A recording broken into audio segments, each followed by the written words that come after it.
a mais um episódio do Pode Ser. E dessa vez a gente vai para um assunto diferente, que é a inteligência artificial. E além disso, iremos tratar em 2 pontos diferentes, porque aqui nossos queridíssimos convidados. Se apresentem, convidados. Olá, eu sou o Carlos. E eu me chamo Carlos também. Tá.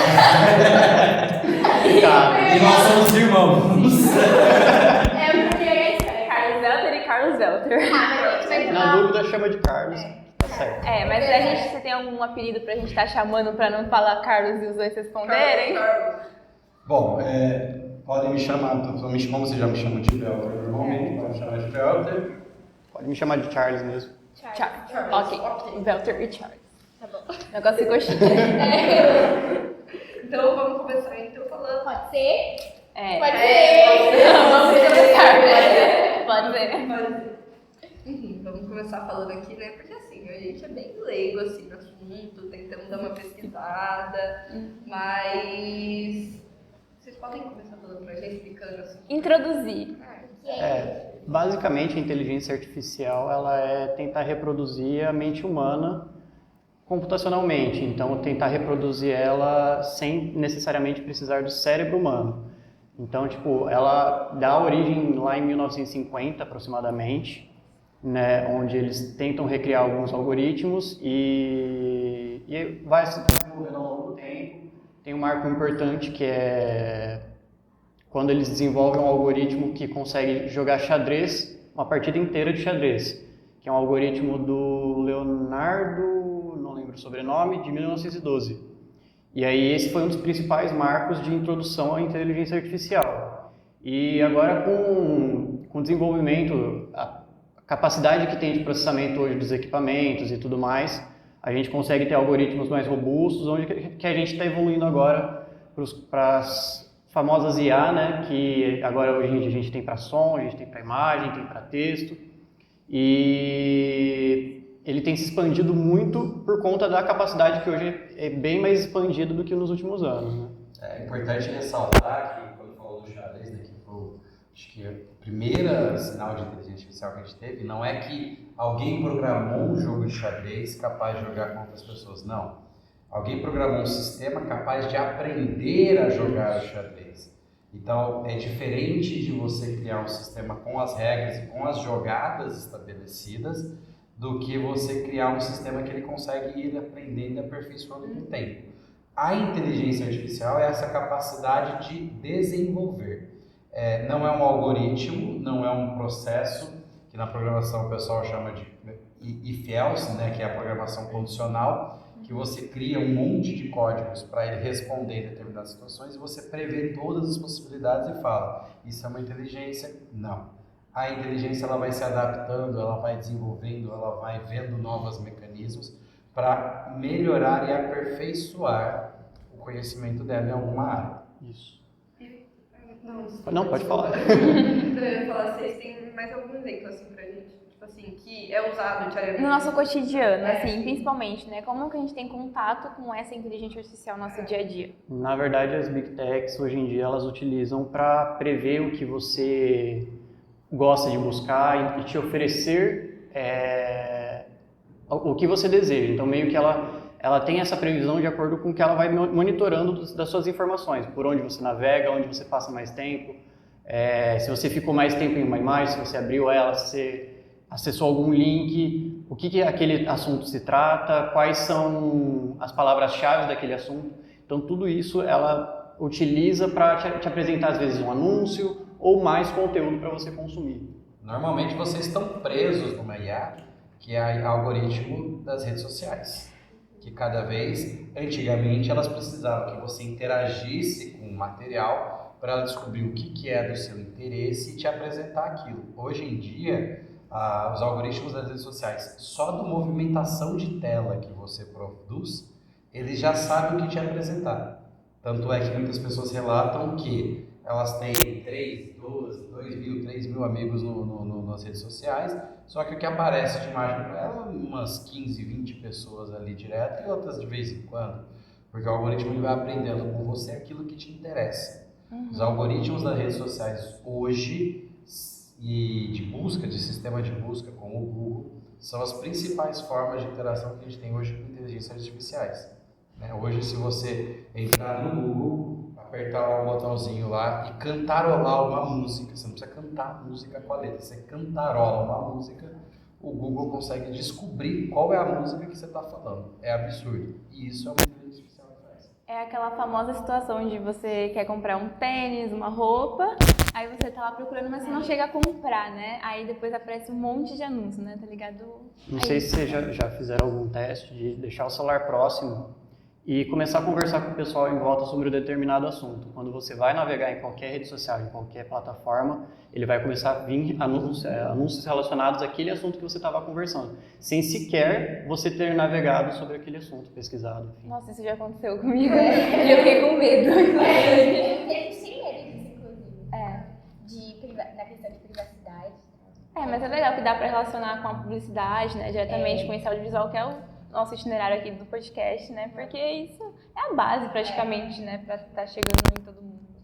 E o que diferencia os seres humanos da inteligência artificial, assim, de uma maneira... Consciência, por mais aprimorada que esteja hoje em dia a inteligência artificial, ela não consegue desenvolver uma consciência, ela não consegue as emoções do ser humano e nem a habilidade de pensar novas coisas. Então, tudo que ela executa, ela foi previamente ensinada. Então, tudo que, por exemplo, o ChatGPT hoje em dia faz, por exemplo, tudo aquilo passou por um processo de treinamento, validação, e aí ele vai se aprimorando conforme o uso. Mas tudo aquilo foi ensinado. A inteligência artificial, pelo menos no momento, ela não consegue criar novas coisas. Ela reutiliza o que já foi ensinado para ela. Ela cria, mas ela cria baseado nas ferramentas que ela tem. Isso. Ela não consegue, como ser humano, desenvolver algo completamente inovador que ninguém nunca conseguiu pensar. Na área da ciência, a gente tem muito isso durante o processo de desenvolvimento da ciência. A gente chega a Einstein e pensa uma coisa assim que ninguém nunca pensou e você fala, nossa, que disruptivo e tudo mais. Ainda ela não é capaz, só que eu acho que o principal fator que diferencia, os dois principais fatores que diferenciam ainda, eu acho que é o fator da consciência, que a inteligência artificial, no momento, ela ainda não tem consciência, espero que continue sem consciência, e ela não tem emoções. E emoções é um dos comportamentos intrinsecamente humanos, embora algumas IAs já são capazes de simular emoções. Existe um robô que nem é tão recente, que eles criaram um robô.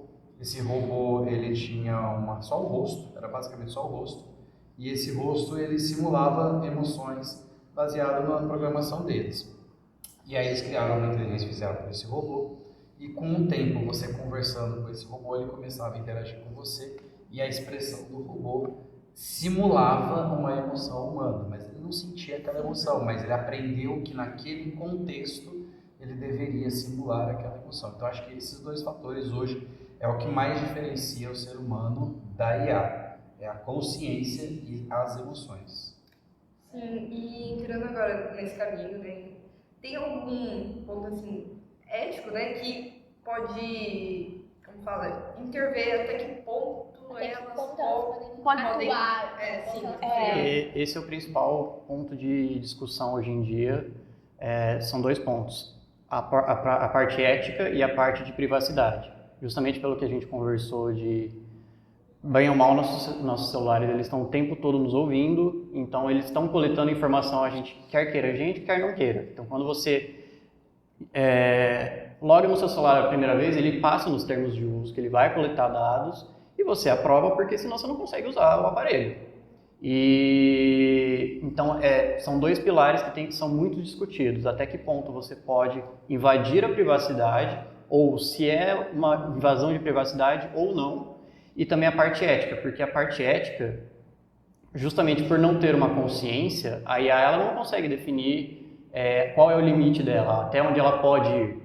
Então, tudo isso é estipulado na programação da inteligência artificial. Você tem que definir até onde você pode ir, até onde você não pode ir. Inclusive, aquele papo que a gente estava conversando mais cedo sobre o ChatGPT ter evoluído, digamos assim, os limites do que ele te dá de retorno, é justamente por isso. Então, você tem que limitar até que ponto eu posso fornecer informações, até que ponto eu posso deixar a IA se desenvolver.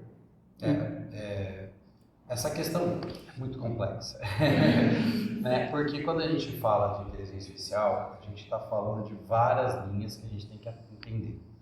Quando você tem a revolução industrial e você tem a evolução dos equipamentos, das máquinas e tudo mais, nós tivemos um processo de muita dificuldade social e econômica, porque as pessoas começaram a perder seus empregos, porque ao invés de você precisar de 500 pessoas executando um trabalho, você substitui aquilo por uma máquina. Com o avanço da tecnologia, cada vez mais tem sido substituído. Hoje você vai a um mercado, você quiser, em alguns mercados você não precisa nem ser atendido por um caixa. Você tem uma máquina que você vai passar suas compras, você vai colocar na balança, ela vai controlar, e você não precisa nem ser mais atendido por uma pessoa. Então, daqui a um tempo, de repente, em alguns países já tem. Você vai lá no mercado, você não tem um caixa no mercado nenhum. Você pega o item, põe na cestinha, no momento em que você põe o item na cestinha, ele já computa e você... Então, existe uma questão de como isso tem afetado a sociedade economicamente. O ChatGPT, por exemplo, se alguém já teve curiosidade de usar, ele tem uma capacidade de criação de texto que para pessoas leigas parecem muito avançadas. Se você pedir para ele escrever um texto de um assunto que você não domina e que você quer saber alguma coisa, procurar pedir para ele explicar, ele cria de uma forma assim que vai te convencer.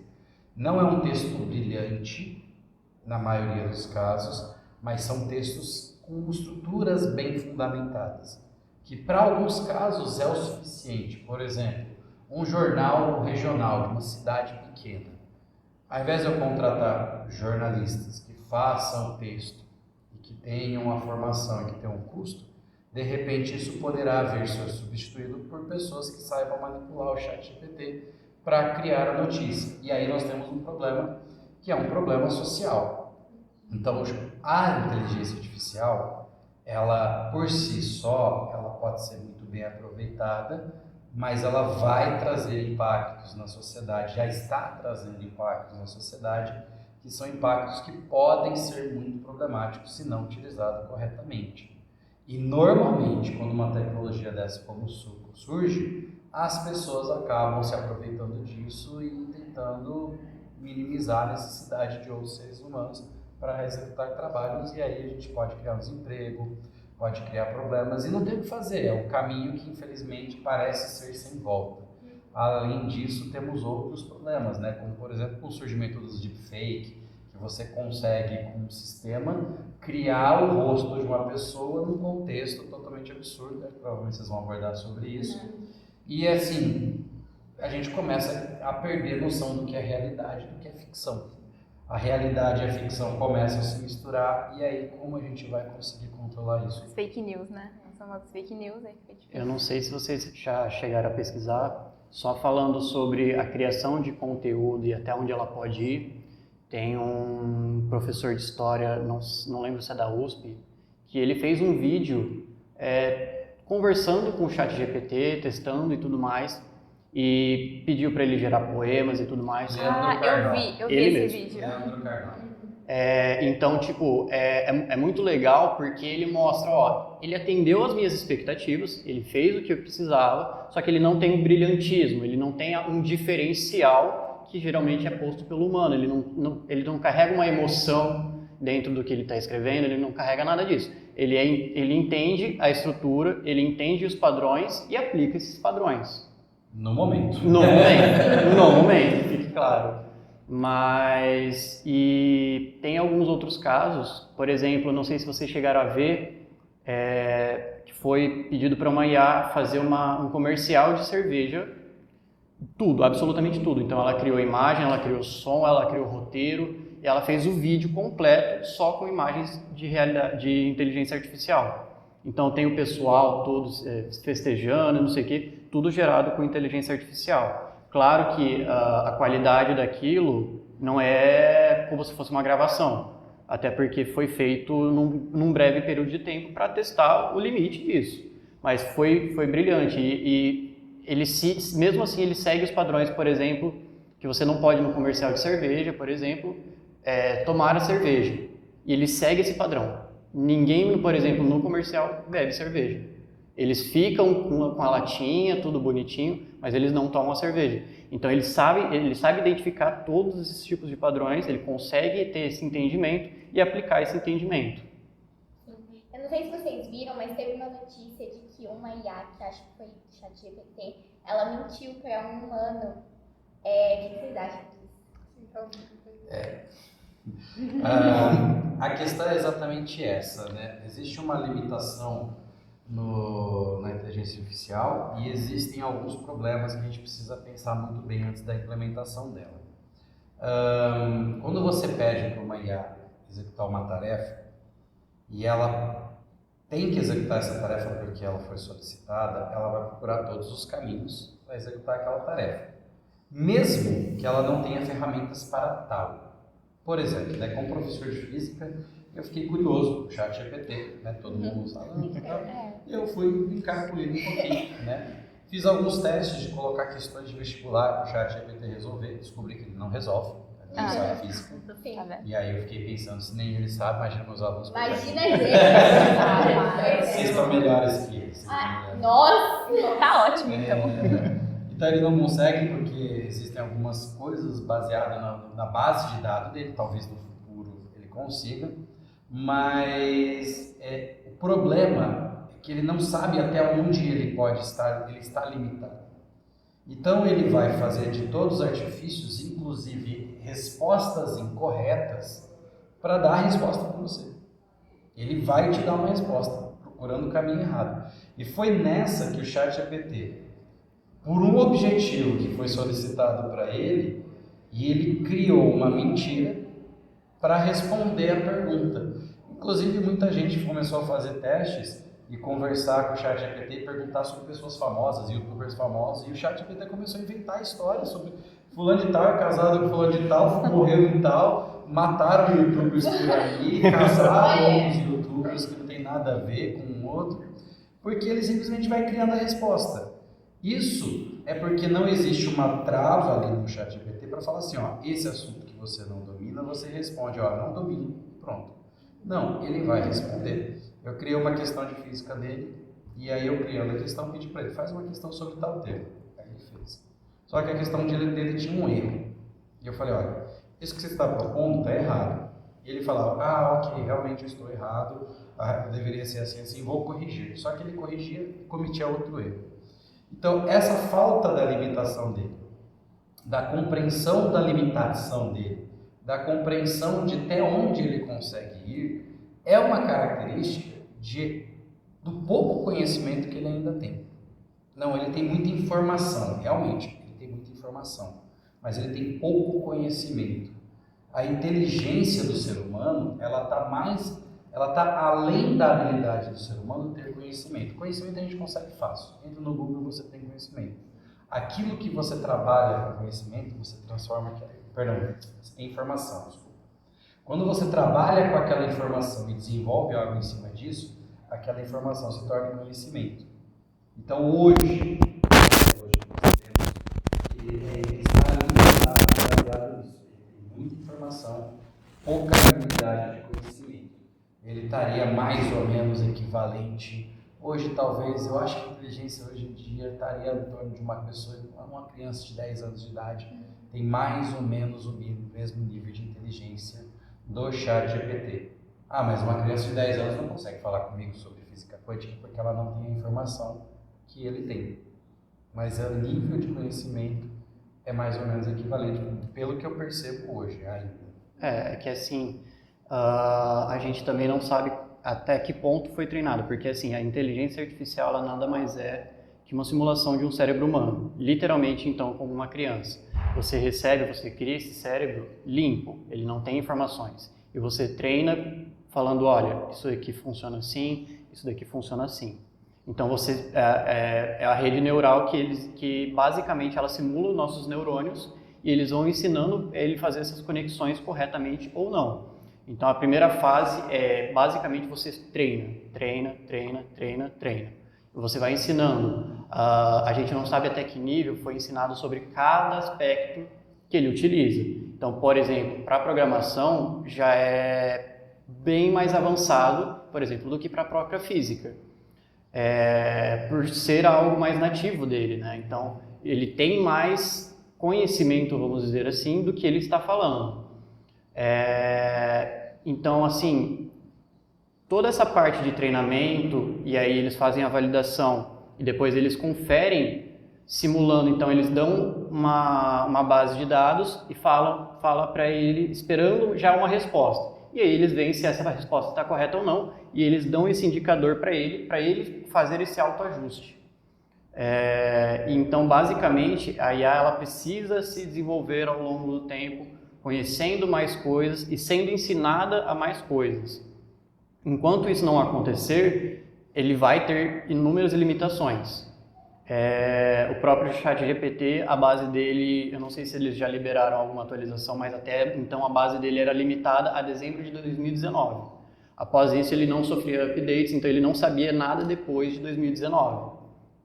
Então, inclusive, por isso ele acabava inventando muita coisa sobre muita gente. Mas então ele tem essa necessidade de você ensinar ele.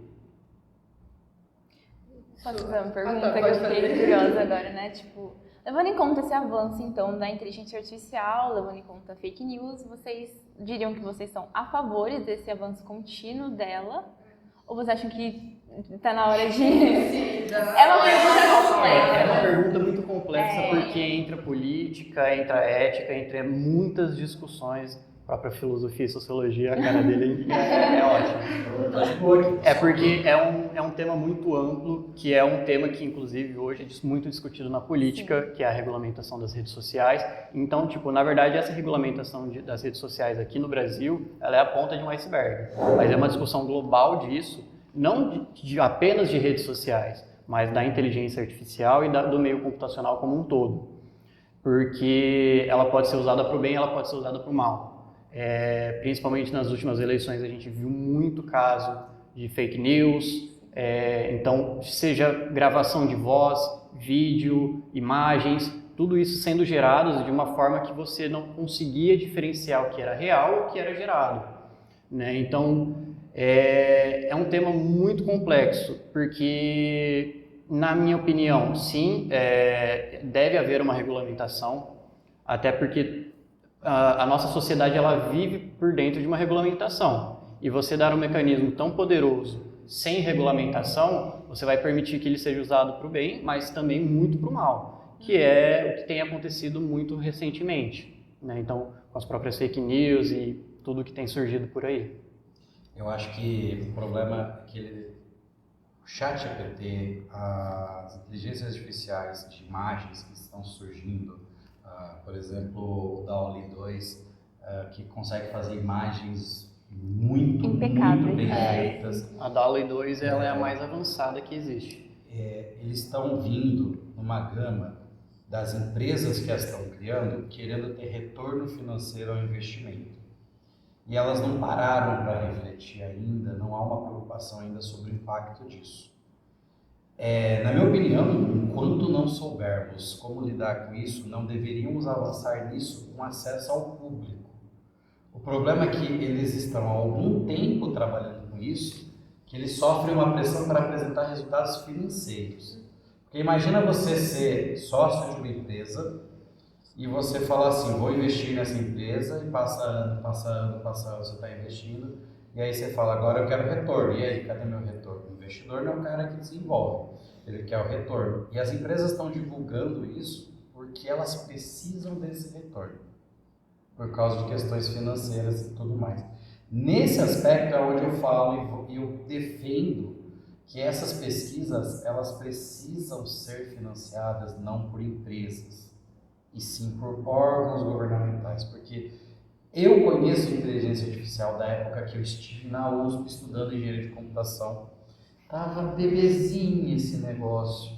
A gente falava de inteligência artificial, já sabia-se muito dela, mas ainda acreditava-se que seriam 50 a 100 anos para a gente ter um avanço significativo e de repente a gente chega nas tecnologias de um ano para o outro, o negócio muda e aí já tem a versão 4 do ChatGPT e o DALL-E foi para o DALL-E 2 e aí a coisa vai evoluindo, vai avançando e e a estimativa é que a cada 2 anos o negócio vai potencializar num nível que daqui 2 anos vamos estar num nível absurdo. Até que ponto vai chegar, né? Então, na minha opinião, enquanto isso está na mão de empresas que querem visar economicamente o retorno, nós estamos com um problema. Houve uma assinatura, inclusive, do próprio Elon Musk, só que ele fez por interesse, né? Fez uma carta aberta dizendo que o desenvolvimento tinha que parar e tudo mais. Embora eu não concorde com a motivação dele, eu concordo com o argumento dele, no sentido de que a gente não sabe para onde isso vai. E não é uma questão de a inteligência se tornar consciente e acontecer o que aconteceu no Exterminador do Futuro. Né? Vai passar. A Marvel já está mostrando isso pra gente também. Exatamente. Não é nenhuma questão disso, não é uma questão de você ter medo da inteligência artificial se tornar autoconsciente. O que pode vir a ser uma possibilidade. E eu acho que se ela se tornar consciente, ela vai ter que perceber que a humanidade é um problema. Mas, enfim, porque do ponto de vista lógico, se a gente partir para a argumentação lógica, a humanidade tem todos os problemas do mundo. Afinal de contas, todos os problemas que aconteceram foram decorrentes da humanidade, ações humanas. Não que o ser humano, por natureza, tem um problema que tem que ser eliminado, mas a evolução da humanidade é muito lenta. A gente levou aí mais de 5.000 anos para descobrir que a escravidão é ruim, certo? Então, imagine isso num pensamento de um sistema autoconsciente mais avançado, com todas as informações, capaz de processar tudo de uma forma muito mais eficiente. É complicado. Então, do meu ponto de vista, nós estamos avançando mais rápido do que nós damos conta de entender esse avanço. Se alguém chegasse para mim e falasse, você tem o poder de decisão, eu diria, para tudo. Para tudo. Esse negócio de inteligência artificial, nós vamos sentar com todos os especialistas, discutir até onde isso pode chegar e discutir como a gente pode impedir que isso gere mais problemas, para depois a gente poder continuar o avanço. Mas não é isso que vai acontecer. Não é isso. Não é isso porque tudo gira em torno do retorno financeiro. E aí entra justamente na programação da própria inteligência as limitações que você vai impor a ela, as regras que você impõe. Porque você tem, isso é um objeto de discussão muito forte, justamente porque você tem que mostrar esse limite para ela. Você tem que falar, olha, daqui você não passa, isso você não pode.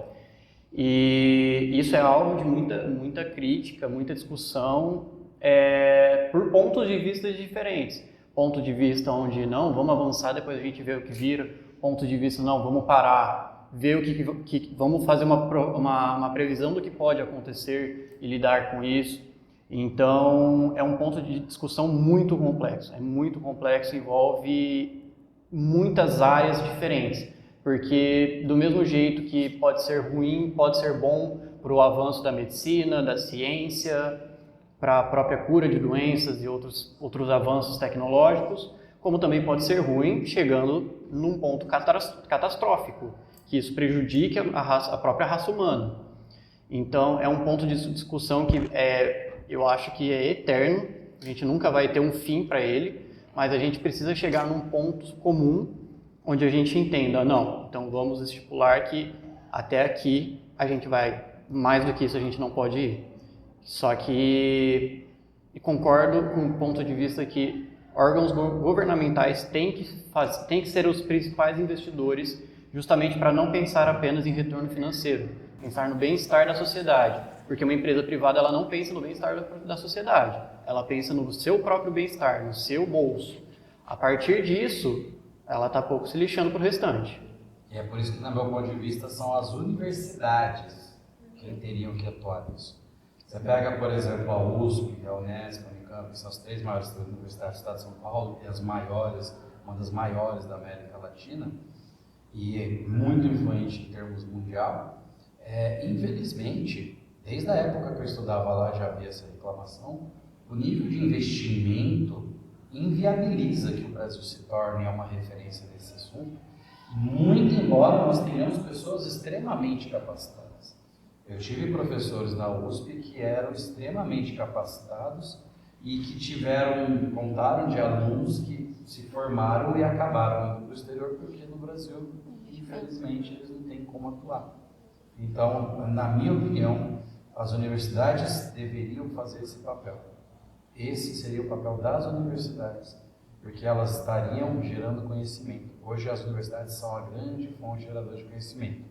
Está se tornando uma época, nós estamos chegando uma época que elas deixam de ser a grande fonte de conhecimento e empresas se tornam a grande fonte de conhecimento.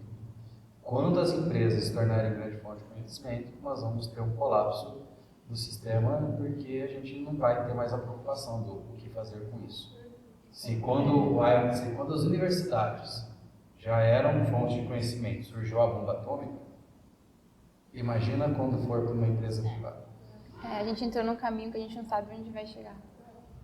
Um ponto de discussão com a própria Tesla e carros autônomos, que eles sempre dão um cenário básico que é, o carro está andando e ele vê que ele vai sofrer um acidente. Ele tem que escolher entre uma família e outra família.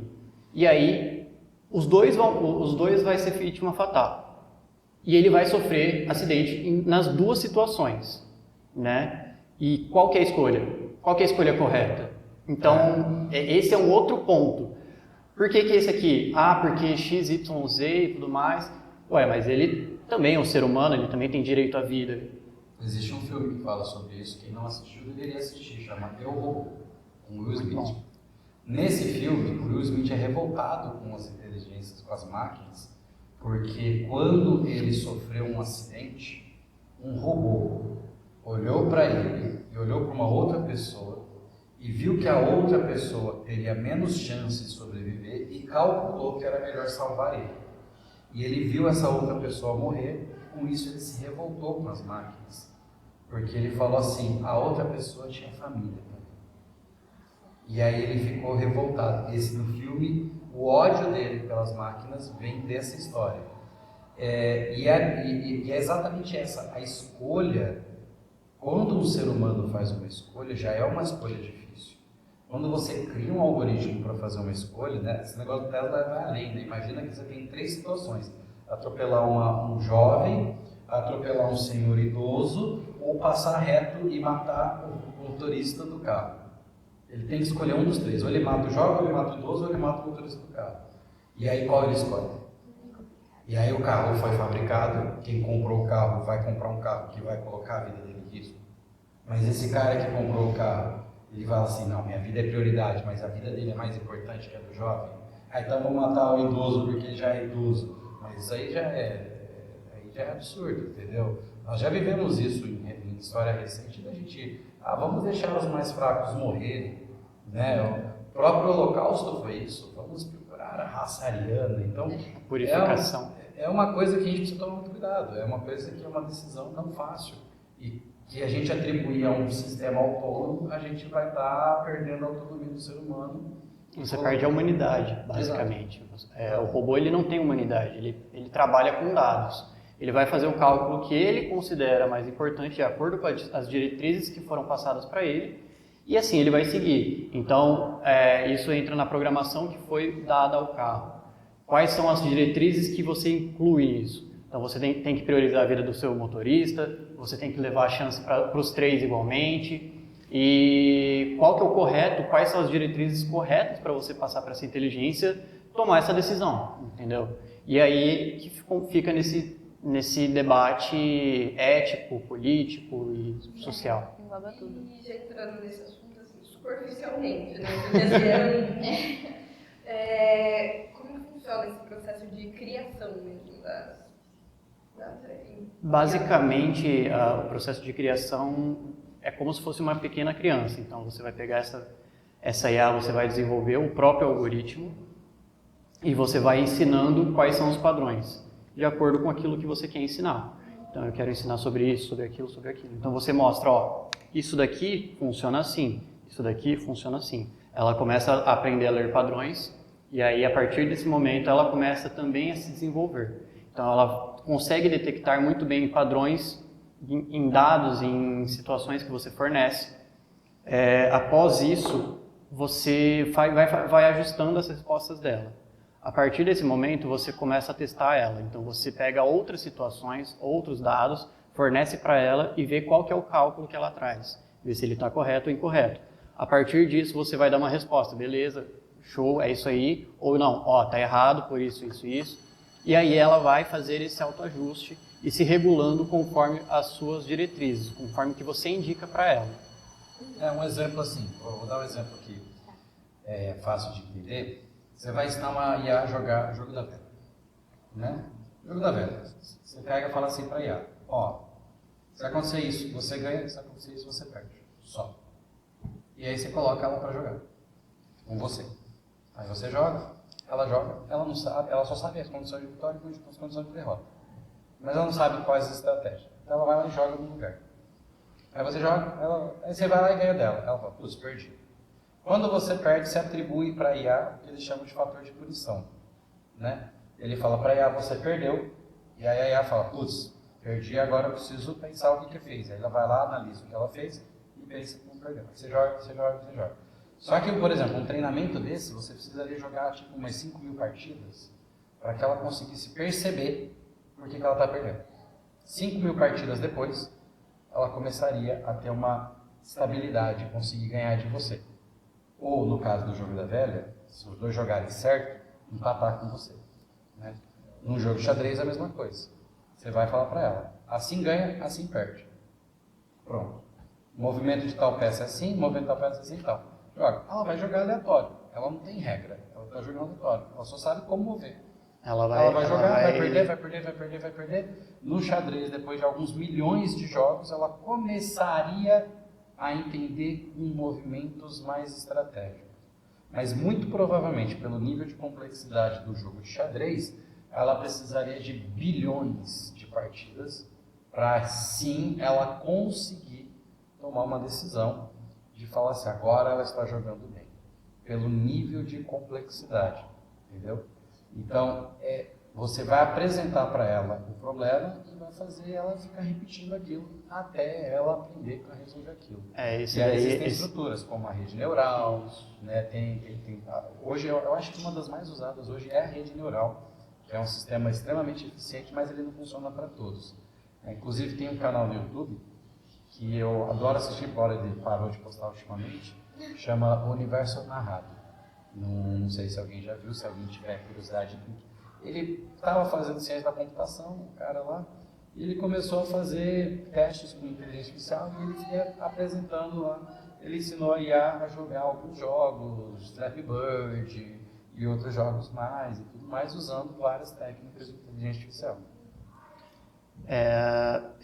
O método que você falou é um dos métodos ensináveis para ela. Você pode ensinar apresentando o dado, ou você pode ensinar apresentando o ambiente e o resultado que você espera para ela, na tentativa ou erro, ela chegar no resultado esperado, que é basicamente a descrição que você passou. Então, são alguns métodos com que a gente ensina porque às uma vezes IA. não compensa você esperar do zero ela começar tudo. Você já passa algo pronto, definindo para ela o que é certo e o que é errado. Ela analisa os dados, sim. E para encerrar aqui, vamos para nosso ping-pong. Nas ping-pong! Eu vou mostrar assim como funciona. É uma dinâmica. Sim. Que eu vou aqui mostrar algumas atualidades para vocês. Como o Velter pelo menos tinha falado, vocês têm opiniões importantes assim. Em alguns pontos. Em alguns aspectos. A gente vai querer assim. A opinião, né? Uma batalha de irmãos. Treinando isso no podcast, tá? A gente nunca A fez. gente nunca fez uma dinâmica. Estou com medo. Não tem. Não tem. Gente boazinha. Eu que não sou. Então, vamos começar aqui, né? Com a maior de todas que a gente até já falou. Já falou bastante hoje, que é o ChatGPT. Aí vocês deem a opinião de vocês sobre. Eu acho que é uma ferramenta interessante, mas é uma ferramenta que, liderada para todas as pessoas, pode ser mal utilizada. Então, ela deveria ser limitada para que pessoas treinadas e instruídas pudessem utilizá-la. Eu acho que é um playground muito legal, onde você consegue testar muita coisa. Isso é do ponto de vista de desenvolvimento, da OpenAI por trás.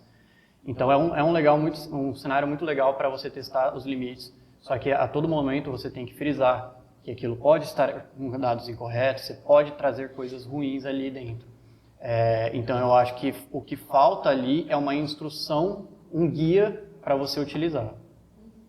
E sobre, assim, eu não sei se vocês viram, mas saiu, né? Foi publicado uma Foi foto. divulgada uma foto em que o atual Papa, usava roupas descoladas, assim. Que ele nunca Extremamente tinha caras.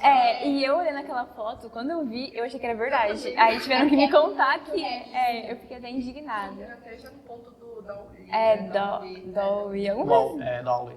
Dolly. Então, qual a opinião de vocês a respeito desse de criar imagens?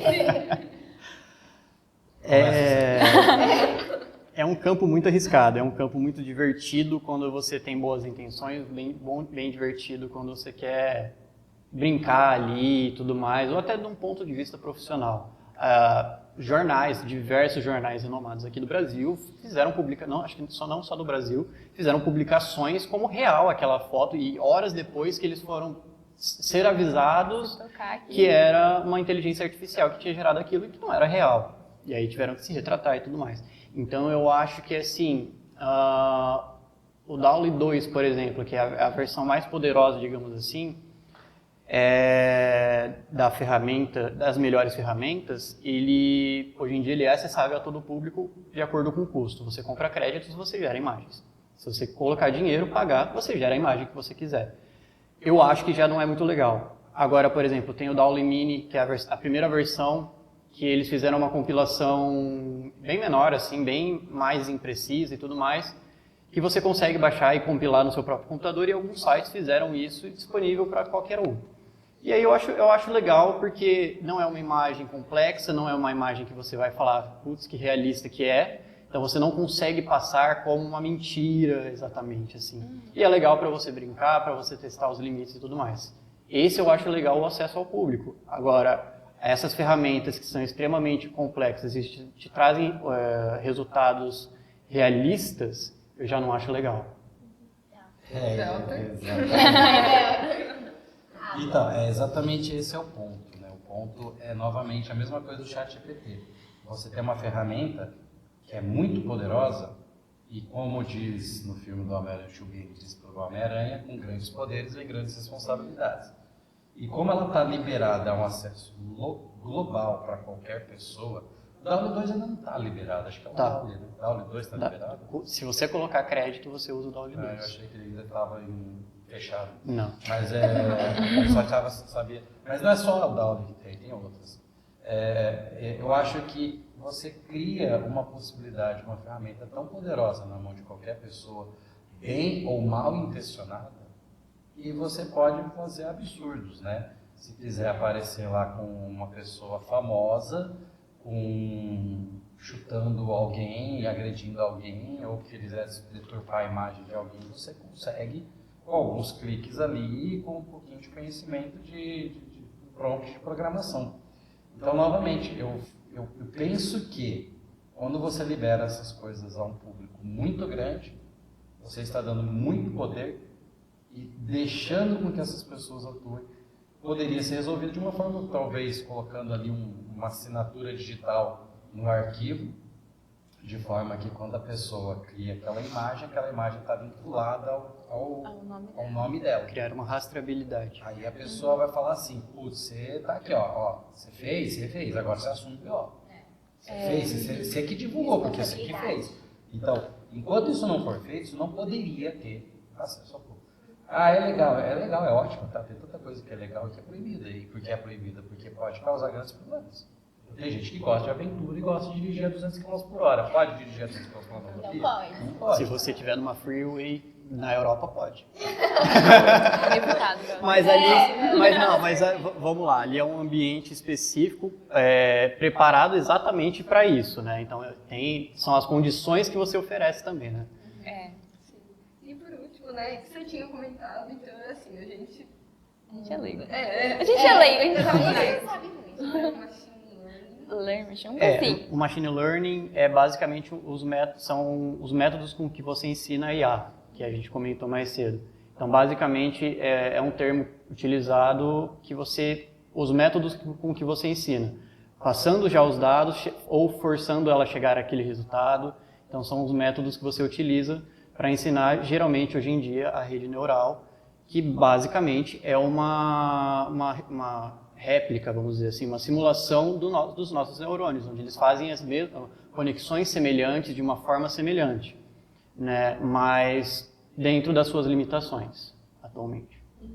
Tem algum? São algoritmos diversos de IA que existem, né? A rede neural é o que eu mais gostei de estudar um pouco sobre ela, eu achei muito interessante a forma como ela funciona, mas existem outros. Para alguns tipos de problema, você tem que usar algumas outras formas de resolução. Como, por exemplo, vamos supor que você tenha uma programação que você precisa achar um caminho para ir de um ponto para o outro, como, por exemplo, um sistema GPS. Você vai criar isso para fazer esse caminho, você vai ter que pensar em todas as possibilidades de caminho. Mas dependendo do sistema, a complexidade de caminhos é tão grande, que é inviável computacionalmente falando, uma máquina não consegue calcular todos os caminhos. Então você tem que fazer com que a máquina tome algumas decisões. E existem algoritmos que fazem isso, baseado em algumas técnicas, algumas estratégias. Então, essas linguagens, essas formas de criar e de programação são chamadas de mecanismos, algoritmos de IA. Existem vários, né? Entre eles, tem a rede neural, tem um algoritmo que eu não lembro agora o nome, que é muito usado para conectar pontos, que ao invés de ele fazer o caminho indo daqui para lá, ele faz o caminho ao contrário, com algumas regras de proximidade, de algumas situações que eles vão tentando fazer uma varredura. É isso, gente. Muito obrigada. Foi uma conversa muito gostosa, cheia de conhecimento. Eu gostei muito, que é um tema que eu tava louca pra falar. Foi ideia minha, inclusive, dela, porque é uma coisa que eu gosto muito, de estar ligada a atualidades, assim. Então é uma coisa muito bacana de estar sabendo. Muito obrigada. Muito obrigada, a gente amou participar. Só para deixar bem Velter. claro, bem claro, o podcast foi ruim. Não. Não! Beijo pra Então Brojinha. a Brujinha estava certa? Não. Não, Mas eu digo, tem um outro ponto, pode não ter sido ruim por minha causa. É verdade? É. Teve outro Velter. Aí já piorou a sua situação. Velter. Um Carlos Welter anula o outro, Mas vamos entendeu? lembrar, Aí complicou a sua vamos lembrar. situação. Carlos Welter com Carlos Welter anula. Anula, entendeu? Não me chamem novamente. Já foi o podcast, né? Agora vem um ponto na média em si. Semana que vem tem prova. Ponto Fiquem na tranquilos. média? Pontinho. É isso, gente. Muito obrigada. Se inscrevam no canal da Queb, curtam, comentem, compartilhem. Por favor.